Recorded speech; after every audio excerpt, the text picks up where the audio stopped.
So today I am thinking about an old sociological principle that I learned when I was studying for my bachelor's degree in sociology, and that is that when people perceive something to be true, it becomes true in its consequences.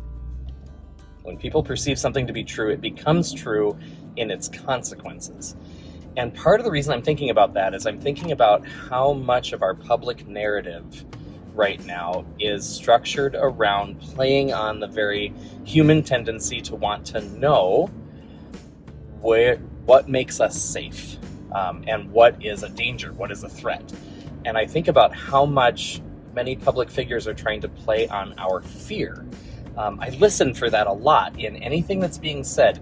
If you are trying to make me afraid, then I'm guessing that you have an ulterior motive. Part of the reason I'm thinking about this is because I'm also thinking about how gratitude is an antidote, often, to fear. Those things that we are told to be afraid of, very, very rarely are they actually true. They're being told to us for some sort of ulterior motive. But I was also having a wonderful conversation this week with Michael, who's a member of our congregation, talking about how gratitude is an antidote to so much in our life. It's an antidote to fear. It can be an antidote to sadness, hardship, simply pausing long enough to notice what it is that we have to be profoundly grateful for. And the line that Michael really appreciates, I think he's got it on a sign in his bedroom, says that gratitude turns what we have into enough. So one of the verses that's coming to my mind today is 2 Corinthians 4:15.